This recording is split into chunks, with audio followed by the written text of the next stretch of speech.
this is Ruth Theresa with One Inspiring Woman, and today we are talking about kind of two of my favorite subjects. We're going to put it that way, because one of the things I absolutely love is I love crystals and stones, and I love their energy. And I think it's really, really cool because their energy comes into us in so many different ways and so many different things that it's kind of like really, really, really cool to have them around us.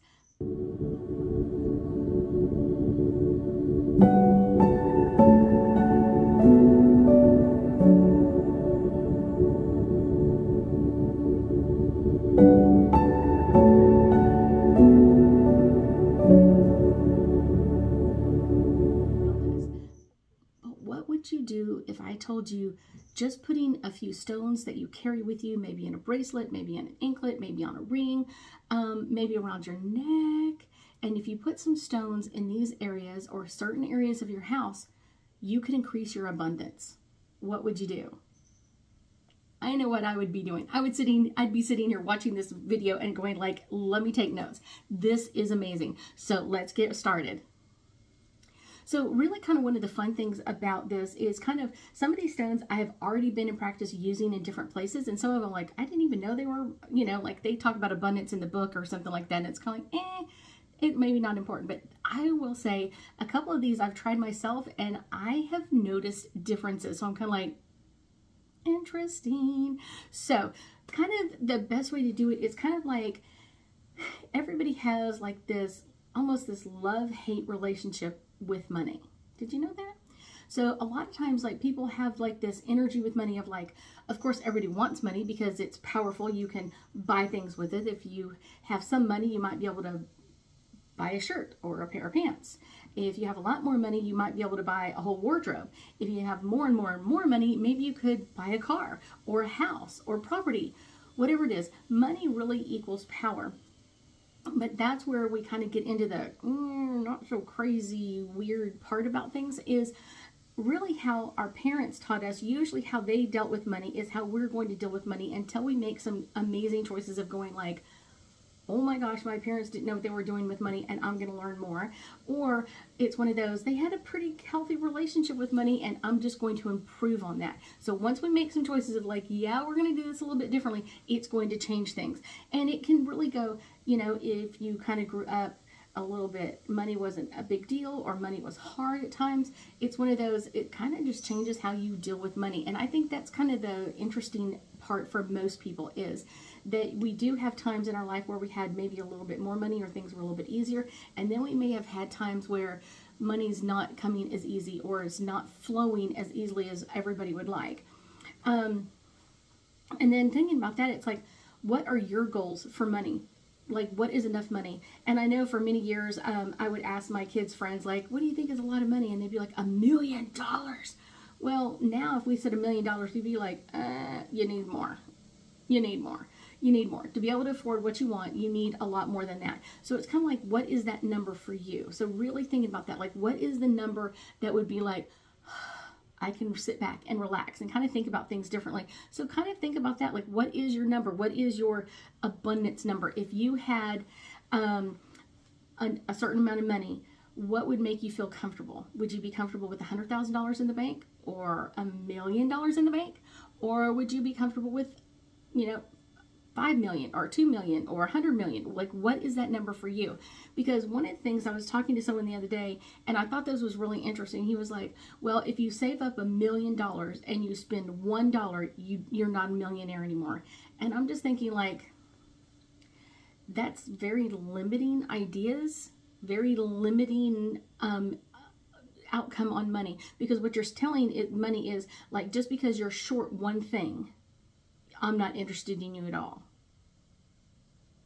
That just seemed odd to me. I was just like, I kind of get your point. Yes, if you spend $1, if you make $1 million and you go down and buy a piece of bubble gum and you spend that $1, that's going to change. Does that make sense? It's like, okay. But that's what I'm saying is like, yeah, but you still have 900,000 and all those 9 numbers or whatever else full of money. So would you feel like you weren't a millionaire if you were $1 short? I guarantee I wouldn't. I would be like, I'm okay with that. Dollar will show up any moment and I'll have $1 million again. So it's kind of like you're thinking about money. And I was just kind of like, wow, But this is not only talking about like what stones are going to draw in wealth for you, kind of like what stones should you keep around you. And I will tell you, wealth and prosperity stones are a dime a dozen. There's tons of them. These are kind of like the top ones that I've been working with or I've heard about for a long period of time. So we're going to talk about those. And they're in no particular order or anything else. And if there's a special place that I would say like that's where you need to put this, make sure you do it, because you can wear the stones on, like I said, your bracelet on your arm, as a bracelet, on an anklet, around your neck, as a ring, whatever it is. Putting it close to you, the closer it is usually to you, is going to be that positive energy, kind of that positive energy for you. And I will say, carrying them in your pocket or your purse or whatever it is, carrying it with you is going to give you that, I've got it with me. I've got, like my stone or my crystal is drawing in money everywhere. So this is kind of like, interesting. So kind of the first one we're going to talk about is citrine. Now, citrine is one that I've known about for a long time, and I have a couple of citrine items that I've purchased over the years, just in one of those crazy things. But it delivers kind of like that energy of like, so citrine is one that I've had quite a while in my house. And like I said, I've got a couple of items. I have one that's an incense holder, and then I've got like a citrine rod that I have in the bedroom, and I'll explain in just a second why I put that one there. So citrine is for those who sees money and wealth kind of, or could have seen them in the past as a negative source. But this is kind of like, what are you willing to move through and kind of go through to kind of move this? That golden color of citrine is just beautiful, and it can be a positive energy and unblocking that solar plexus of getting kind of like that wealth from our creator energy, kind of bringing out some very confident energy as that. So one of the things that I really like is that I put this in my wealth and abundance corner in my house. So tell you right off the bat, I am not a feng shui like expert in any way, shape, or form. I am not. I'm learning about it. I love learning about it, but I will tell you, I am not an expert. But so I would kind of figure out like, okay, well, where is my wealth and abundance corner? So I can put this citrine in that area. So that's what I did. So in my office, I have it in my wealth and abundance corner, which is back over here behind me.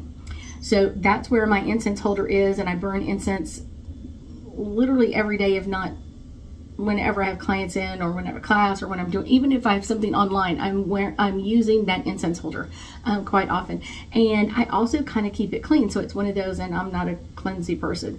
I like keep it clean as much as I can, or kind of wipe it down every couple of days to kind of make sure that that's kind of really shining and bringing in my wealth and abundance. Now, the rod that I put it in the wealth and abundance corner for my home. So when you walk in your home, like the furthest corner to your right is kind of your wealth and abundance. And so I grab my rod and kind of like, okay, here we go. And that happens to be in my husband's office. So I put it in there and put it with some other stuff, and it looks really cute as a little vignette on his bookshelf area. But I have noticed I did that, I'm going to say like 2 months ago. And I have noticed like money kind of flowing in a little bit easier, and kind of like not necessarily worrying about things, or like, oh my gosh, I don't want to buy that right now, that's going to make my bill too high, or whatever else. It's kind of like just flowing in that energy. So that was my number one, was citrine was like my number one thing that I was like, yes, I really love this. So that's kind of one of those, I love this energy. And like I said, it's opening up that energy. I will take that out and I will cleanse it. And then rinse it off and put it back in that area to kind of keep bringing in more and more abundance. And that's kind of a special thing to think about, is for any one of these, if you've had it there for a period of time, like, you need to put it in flow. Money flows. If you didn't figure that one out, money flows. So when someone pays me, I pay something else, or I buy something, and it kind of keeps circling around. So the more you kind of keep your money in flow, the better it is. When you hold your money tight and you don't do anything with it, or it's like someone was telling me, like, I have like $100 saved in my thing, and I've had it there for years and I haven't touched it. Well, that money's out of circulation. So I'm not saying you need to go out and just move around in the air.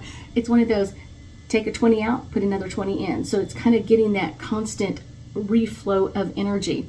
So let's go into my second one, which is pyrite. I got a pyrite stone a couple of years ago, and I really did. I just thought it was beautiful and I got it, but I didn't understand the power of it. So I'm going to explain it and then I'm going to tell you where I put it. So pyrite is really helps you connect to your own energy, and we all have that ability to draw in abundance to us. Now, a lot of people call pyrite kind of like fool's gold or whatever else, but if you are wanting your money to be moving, pyrite is your source. So if you feel like you're stagnant in money or money is not flowing to you or anything else, pyrite's your friend. So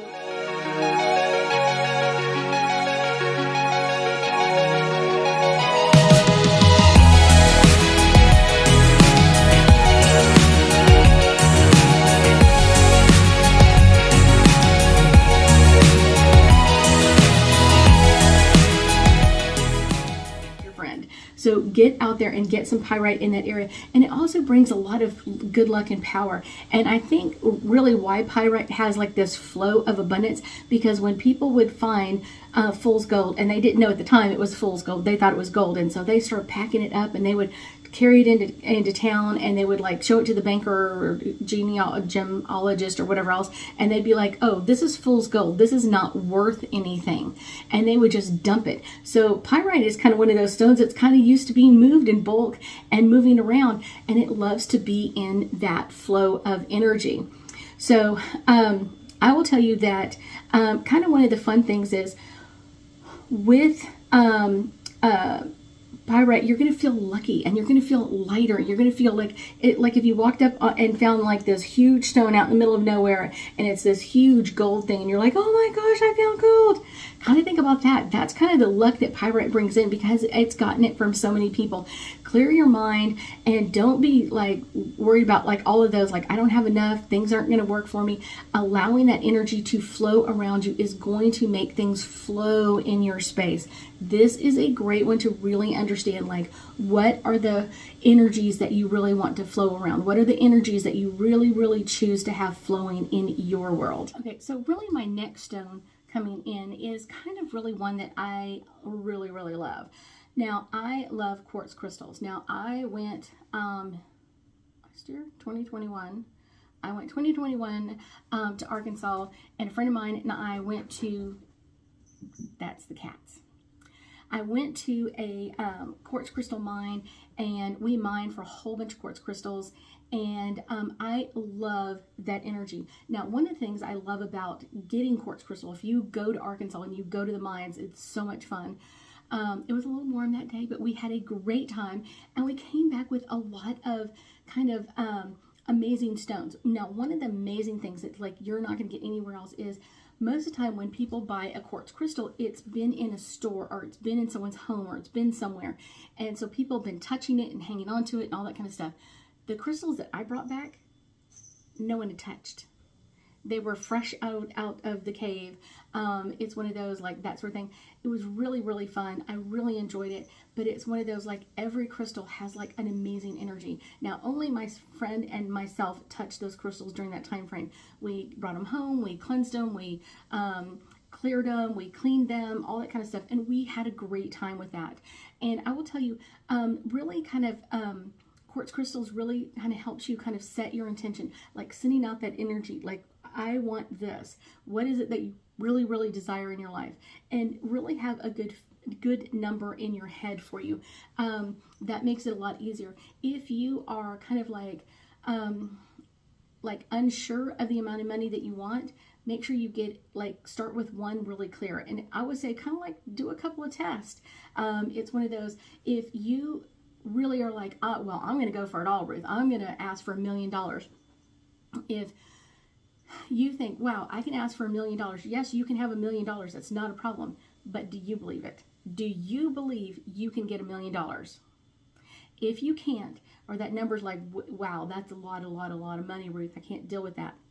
So try a number that you can deal with. Maybe that's $1,000. Maybe it's $2,000. Maybe it's $10,000. Just a number that you can get behind and be like, I can imagine this number, this amount of money just coming to get me. I can imagine that money just like showing up in my bank. So whatever that number is for you, it could be as small as $100, or it could be as large as $10,000 or $20,000 or $50,000, like whatever that is. But it has to be believable to you. If you don't believe it, it won't happen.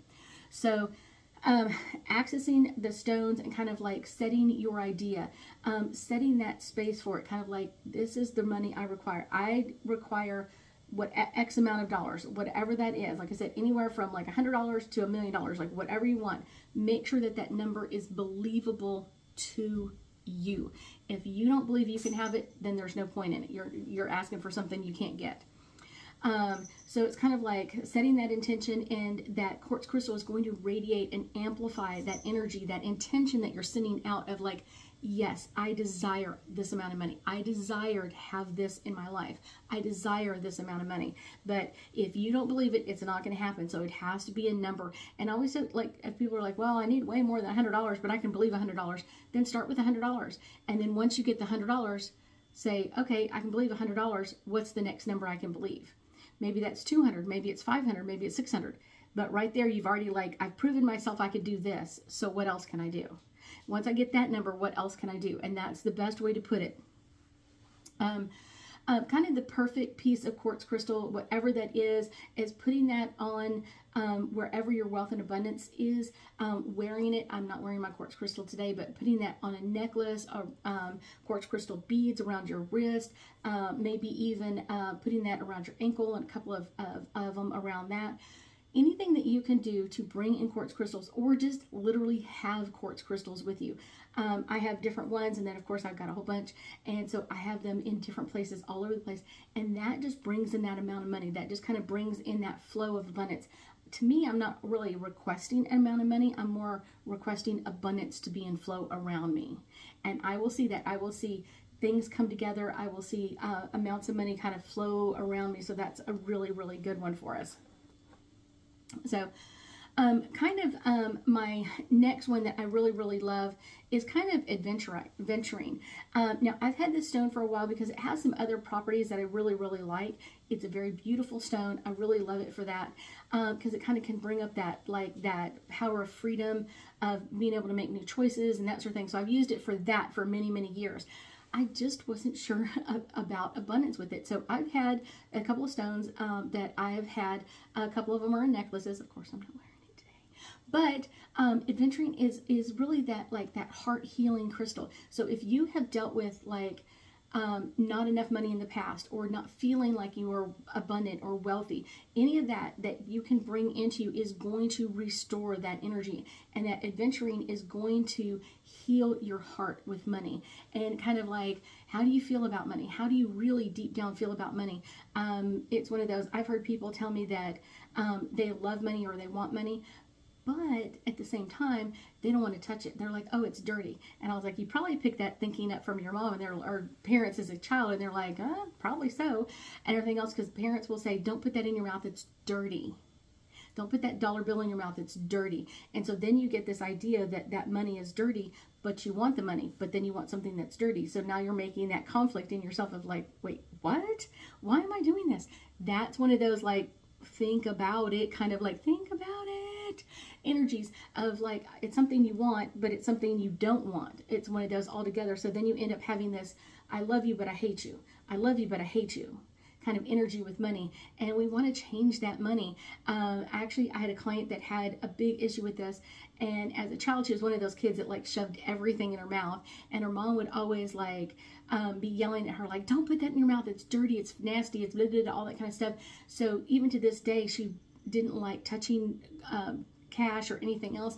And so when I said, well, let's wash it. And she goes, you mean launder money? And I was like, well, I guess in a way. So we picked a thing that she could do. And so we got a wet washcloth and just put some water on it and just kind of wiped it over the top and that sort of thing. And that energy just made her feel like, now I feel like I've cleansed it. I feel like I've cleaned out this money. And so we did that to all the money that she had in her purse that day. And just that action of cleaning the money literally changed her whole idea about money. And so whenever someone gives her cash, she has like a special place for cash that she hasn't cleansed yet, and then she has another spot where she has money that she's already cleansed. And so she first gets it, puts it in the first pocket, and then when she gets home, she wipes it all down and feels like she's cleansed it, leave it out to dry for a couple of minutes, and then putting it in her wallet. And that changed how it was. And so that's kind of like setting that that energy, that healing in her of what she required. Now, a lot of times what people end up doing is almost like people will give them change back and they'll like crush it in their hand and like throw it in their bag or throw it in their pocket or throw it in their purse or whatever else. If you want something, why are you treating it so bad? It's one of those, it's like, let me treat you bad, but I want you to invite your friends over. Really? That didn't make any sense. So that's kind of one of those things, like, think about it. It's one of those, so if you're treating your money, like when people hand you back, change, and you're just like crushing it in your hand and putting it in your pocket or crushing it and putting it in your purse, think about it. Like, take some time and as soon as you possibly can and lay it out flat and kind of put it in a place, like, and letting it know, like, I'm putting you in a special place. This is where I want your energy to be, and that sort of thing. And then asking that money to invite friends and kind of making fun of it. I often do that when I put money in my purse. I'll be like, okay, put this $1 bill in there, bring a friend. Put a $20 in there, $20 bill in there, like, bring a friend. All that kind of stuff. I want them to encourage their friends to come and be around me. And that's like a great way to kind of open up that healing and that prosperity line for you of like, yes, I want this to come in. Yes, I want this energy to be there. Now, one of the next stones that I really was kind of like, I've never tried it for that, was amethyst. Now, amethyst for me, I've had it for calming and stopping stress and peacefulness and all of those kind of things. Higher purpose, like, I've had it for all of those. I really have. So, but I was like, this is interesting, like, how is it going to deal with abundance? And a lot of times it can bring in, amethyst can help kind of like soothe those nerves. If you are panicked about money, that's when you need amethyst. I was like, ooh, interesting. So if you were in fear, like, oh my gosh, if I don't have $100 by next week, I'm not gonna be able to make my car payment, or I'm not gonna be able to do this. That frenzy, that stress is going to literally repel your money away from you. So make sure it's for you that when you are stressed about money, you put amethyst near it and like tell that amethyst, like, I'm calming my energy because I know that you're going to bring in this amount of money, which is going to connect me to my higher source. It's going to help me to connect to my higher purpose. It's going to help kind of like ease my nerves, kind of like ease my stress in this area. And I'm not going to be like panicked about it because I know my amethyst is going to bring this into me, which is going to calm me down, because that's all amethyst ever wants to do, is bring in peace and harmony. So bringing that energy in, that is a great way to kind of put that around. Now, I will tell you, if you are stressed about money, you want to put it close to your heart because it's healing that as well. So putting your amethyst like stone around your neck, or sometimes girls will put them in their bras, kind of putting them in there. So it's literally close as it possibly can to be your heart, to kind of bring in this amazing healing and this amazing energy, which is really what we want to do, is heal those like times where things don't go well, or if the energy is kind of like off a little bit. We can bring in this healing energy for us and bring things to a different state. So here, let's talk about my last stone. Peridot is one of my favorite stones, and it really does clear a lot of heart chakra energy, and kind of clears out that blockages if you have any of those. Peridot is one of those beautiful light green stones. This can come in with this abundance energy, and of course the dollar bills are green, and so that makes it kind of like bringing it in. And a lot of dollar bills all over the world have a lot of green on them, and so that's going to bring in that glistening green energy to you, and kind of whisper about kind of like associating it with wealth and abundance and joy and happiness, kind of bringing that in. And like I said, that is one stone that you definitely want to wear around your neck, as close to your heart as you possibly can, and that can kind of help clear out any, like I said, any of those blockages in that area, kind of bringing emotional strength back into you, and kind of like empowering you to believe that you can have this energy around you. Like I said, a lot of us have a lot of issues with money, and this can bring in a new relationship between you and money, because money is something that we require in our society. It's just required. It's not required everywhere, but it's required. So this is kind of one of those, like, you want to make sure this energy, this abundance is serving you well. What do you want to bring in with this? So when you put it on during the day, like putting it on and having that energy of like, I am bringing in my abundance of whatever that is, and ask for it every day, setting that intention. Every time you put that peridot on, make sure you're asking for that intention to be set around you. This can bring in such amazing healing for us, and amazing insights into all things like healing, wealth, prosperity, and abundance into us, and bringing us this amazing energy of, yes, this is what I want in my life. Yes, this is where I want to change in my life. And yes, this is what I want to do, and take out all of that craziness in your life, bringing in a brand new relationship between you and money that will bring in wealth and abundance, not only to you, but your family. I thank you so much for joining me today, and I know that we'll be talking again soon.